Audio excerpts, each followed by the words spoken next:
एक वक्त की बात है कि एक बादशाह था जिसकी सल्तनत नहायत वसी रकबे पर फैली हुई थी। इसका एक नौजवान वफादार वजीर भी था। एक दिन बादशाह का मूड अच्छा था। वो नौजवान वजीर की तरफ मुड़ा और मुस्कुराकर पूछा, तुम्हारी जिंदगी की सबसे बड़ी ख्वाहिश क्या है? वजीर शर्मा गया। इसने मुंह नीचे कर लिया। बादशाह ने कहकहा लगाया और बोला, तुम घबराओ मत, बस अपनी जिंदगी की सबसे बड़ी ख्वाहिश बताओ। वजीर घुटनों के बल झुका और आजिजी से बोला, हुजूर आप दुनिया की खूबसूरत तरीन सल्तनत के मालिक हैं। मैं जब भी यह सल्तनत देखता हूँ तो मेरे दिल में ख्वाहिश पैदा होती है कि अगर इसका 10वां हिस्सा भी मेरा होता तो मैं दुनिया का खुश नसीब तरीन शख्स होता। बादशाह ने कहकहा लगाया और बोला, तुम 10वें हिस्से की बात करते हो, मैं अगर तुम्हें अपनी आधी सल्तनत दे दूं। वजीर ने घबरा कर देखा और आजिजी से बोला, बादशाह सलामत, ये कैसे मुमकिन है? मैं इतना खुशकिस्मत कैसे हो सकता हूँ? बादशाह ने फौरन 2 अहकामात लिखने का हुक्म दिया। पहले हुक्म में अपनी आधी सल्तनत नौजवान वजीर के हवाले करने का फरमान था, जबकि दूसरे हुक्म में वजीर का सर कलम करने का फरमान जारी कर दिया। वजीर दोनों अहकामात पर हैरान रह गया। बादशाह ने अहकामात पर मोहर लगाई और वजीर की आंखों में आंखें डालकर बोला, तुम्हारे पास 30 दिन है। तुम्हें इन दिनों में सिर्फ 3 सवालों के जवाब तलाश करने हैं। कामयाब हो गए तो मेरा दूसरा हुक्म मनसूख हो जाएगा और तुम्हें आधी सल्तनत मिल जाएगी, और अगर तुम नाकाम हो गए तो पहला हुक्म खारिज समझा जाएगा और दूसरे हुक्म के मुताबिक तुम्हारा सर कलम कर दिया जाएगा। वजीर की हैरत परेशानी में बदल गई। बादशाह ने कहा, मेरे 3 सवाल लिख लो। वजीर ने लिखने शुरू कर दिए। बादशाह ने पहला सवाल बोला। बादशाह ने कहा, इंसान की जिंदगी की सबसे बड़ी सच्चाई क्या है? वो रुका और बोला, दूसरा सवाल, इंसान की जिंदगी का सबसे बड़ा धोखा क्या है? तीसरा सवाल, इंसान की जिंदगी की सबसे बड़ी कमजोरी क्या है? बादशाह ने इसके बाद नकारे पर चोट लगवाई और आवाज बुलंद कहा, तुम्हारा वक्त शुरू हो गया है। वजीर ने दोनों परवाने उठाए और दरबार से दौड़ लगा दी। उसने उस शाम में मुल्क भर के दानिश्वर अदीब, मुफक्कर और ज़हीन लोग जमा कर दिए और सवाल इनके सामने रखे। मुल्क भर के दानिश्वर सारी रात बहस करते रहे, लेकिन वो पहले सवाल पर ही कोई मुतफिका जवाब ना दे सके। वजीर ने दूसरे दिन दानिश्वर बढ़ा दिए, लेकिन नतीजा वही निकला। वो आने वाले दिनों में लोग बढ़ाता रहा, मगर इसे कोई तसल्ली बख्श जवाब ना मिल सका। यहाँ तक कि वो मायूस होकर दारुल हुकूमत से बाहर निकल गया। वो पूरे मुल्क में मारा मारा फिरता रहा, शहर शहर, गांव गांव की खाक छानता रहा। शाही लिबास फट गया, पगड़ी ढीली होकर गर्दन में लटक गई, जूते फट गए और पाँव में छाले पड़ गए। यहाँ तक कि शरत का आखिरी दिन आ गया। अगले दिन उसने दरबार में पेश होना था। वजीर को यकीन था ये उसकी जिंदगी का आखिरी दिन है।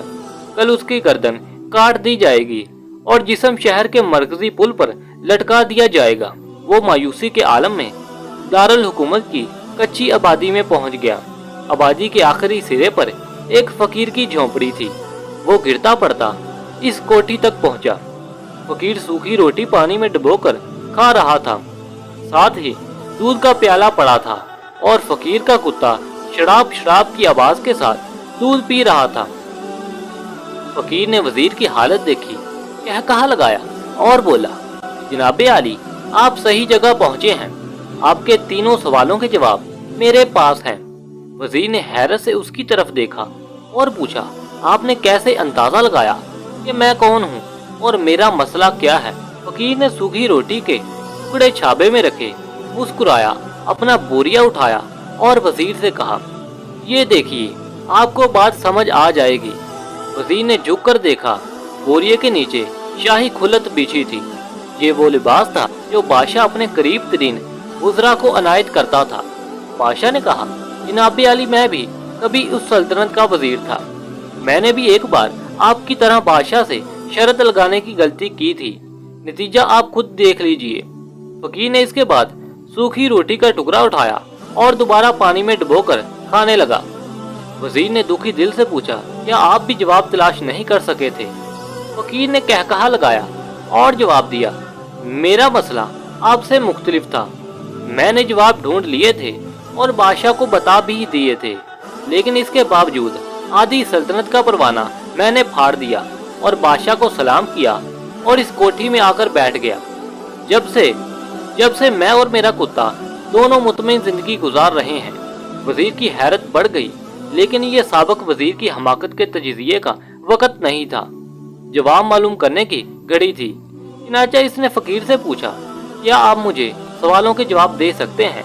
फकीर ने हाँ में गर्दन हिलाकर जवाब दिया, मैं पहले 2 सवालों का जवाब मुफ्त दूंगा, लेकिन तीसरे जवाब के लिए तुम्हें कीमत अदा करना होगी। वजीर के पास शर्त मानने की सिवा कोई और चारा नहीं था। इसने फौरन हाँ में गर्दन हिला दी। फकीर बोला, दुनिया की सबसे बड़ी सच्चाई मौत है। इंसान कोई भी हो, कुछ भी हो, वो इस सच्चाई से नहीं बच सकता। वो रुका और बोला, इंसान की जिंदगी का सबसे बड़ा धोखा जिंदगी है। हर शख्स जिंदगी को दायमी समझकर इसके धोखे में आ जाता है। फकीर के दोनों जवाब नाकाबिले तरदीद थे। वजीर सरशार हो गया। उसने अब तीसरे जवाब के लिए फकीर से शर्त पूछी। फकीर ने कहकहा लगाया, कुत्ते के सामने से दूध का प्याला उठाया, वजीर के हाथ में दे दिया और कहा, मैं आपको तीसरे सवाल का जवाब उस वक्त तक नहीं दूंगा जब तक आप ये दूध नहीं पीते। वजीर के माथे पर पसीना आ गया। उसने नफरत से प्याला जमीन पर रख दिया। वो किसी कीमत पर कुत्ते का झूठा दूध नहीं पीना चाहता था। फकीर ने कंधे उचकाए और कहा, तुम्हारे पास अब 2 रास्ते हैं, तुम इनकार कर दो और शाही जल्लाद कल तुम्हारा सर उतार दे, या फिर तुम ये दूध पी लो और तुम्हारी जान बच जाए और तुम आधी सल्तनत के मालिक भी बन जाओगे।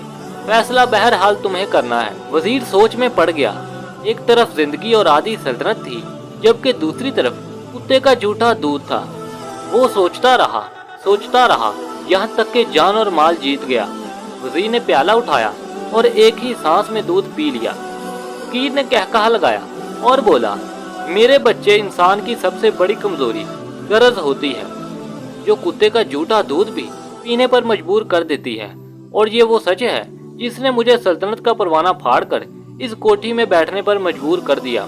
मैं जान गया था, मैं जूं जूं जिंदगी के धोखे में आऊंगा, मैं मौत की सच्चाई को फरामोश करता जाऊंगा, और मैं मौत की जितना फरामोश करूंगा, मैं उतना ही गरज के दलदल में फंसता चला जाऊंगा।